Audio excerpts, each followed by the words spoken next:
சூரியன் மறைஞ்ச பிறகு இருட்டாக ஆரம்பிக்குது. தன் ஊரை நோக்கி புறப்பட தயாராகுது தனுஷ்கோடி போட் மேல் ரயில் வண்டி.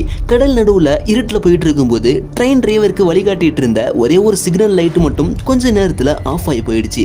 ஒரு பயத்தோடைய பாலத்து ட்ரெயின் மேல போயிட்டு இருக்கும்போது ரயில் பெட்டிக்குள்ள இருக்கிற மக்களுக்கு இடது பக்க ஜன்னல் வழியா காற்று உள்ள வந்து வலது பக்க ஜன்னல் வழியா ஜில்லுன்னு இதமா போயிட்டு இருந்தது. ஒரு கட்டத்துக்கு மேல அந்த காத்து கொஞ்சம் கொஞ்சமா அதிகமாகி மக்கள் சாப்பிட்டுட்டு இருந்த தின்பண்ட பேப்பர், கையில வச்சிருந்த துணிப்பை எல்லாமே ஜன்னல் வழியா கடல்ல போய் விழுகுது.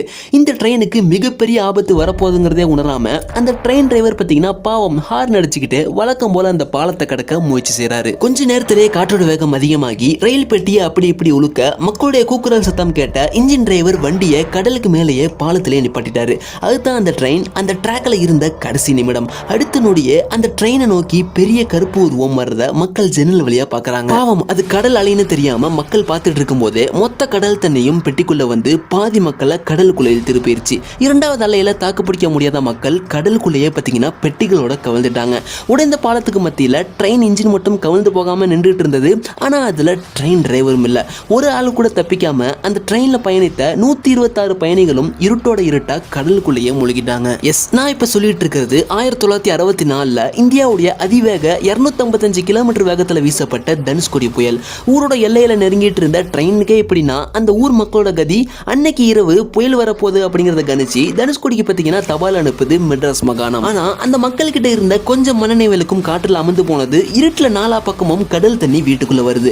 மணிக்கு 300 கிலோமீட்டர் வேகத்துல எங்கேயோ ஒரு பக்கம் இழுத்துட்டு போற அசுர காற்று. அங்க குடிசைக்குள்ள பத்திரமா இருக்கும்னு நினைச்சிட்டு இருந்த மக்கள் பார்த்தீங்கன்னா அந்த குடிசையோட கடலுக்குள்ள அடிச்சு செல்லப்பட்டிருக்காங்க. பாவம் என்ன செய்ய முடியும் அந்த மக்களால? அடுத்த நாள் காலையில சூரிய வெளிச்சம் தெரியுது, விடிஞ்சிருச்சு அப்படிங்கிற சந்தோஷத்தோட எழுந்திருச்ச மக்கள். யாருன்னு நினைக்கிறீங்க? மொத்த ஊர்லயே உயரமான மதகு சோறு மேல நின்று தப்பிச்ச மீதமுள்ள 10-15 மக்கள் தான். சுற்றிலும் கடல் சேத்துல புதிந்து போன மக்களுடைய பிணம். மெட்ராஸ் மாகாணத்துல இருந்து புயல் வருது அப்படிங்கிற செய்தியை தபால்ல கொண்டு வந்தா அதை வாங்குற தபால் நிலையமும் இல்ல.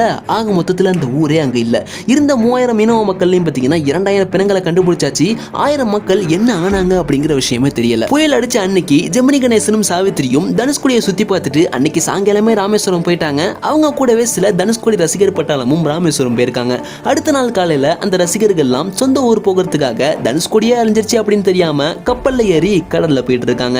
டெக்னாலஜி இல்லாத அந்த காலத்துல இந்த சம்பவம் நடந்து 2 நாள் கழிச்சு தான் நியூஸ் பேப்பர் மூலமாவும் ரேடியோ மூலமாவும் எல்லா தமிழ் மக்களும் இந்த விஷயத்தை தெரிஞ்சுக்கிறாங்க. இந்த சம்பவம் நடக்கிற முன்னாடி வரையும் அந்த கிராமத்துல 3000 மீனவ மக்களுக்கு வசதியா ஒரு துறைமுகம், நாட்டு நடப்பை தெரிஞ்சுக்க ஒரு தபால் நிலையம், சுற்றுலா பயணிகள் வந்து போக ஒரு ரயில் நிலையம், இருக்கிற 200-300 குழந்தைகள் படிக்க ஒரு பள்ளிக்கூடம், இப்படி ரொம்பவே எளிமையா அழகா காட்சியளித்த அந்த ஒரு குட்டி கிராமம் 1964 அந்த ஒரே ஒரு இரவுனால இன்னைக்கு வரையும் அரசாங்கத்தால அறிவித்த மக்கள் வாழ தகுதியற்ற இடமா பழைய கட்டிட எலும்புகளோட மயானமா காட்சி அளிக்குது. அந்த சம்பவம் நடந்த வடுக்களை ஞாபகப்படுத்துற விதமா பாத்தீங்கன்னா இன்னைக்கு வரையும் பல சுற்றுலா பயணிகள் அங்க போய் பார்த்துட்டு வராங்க.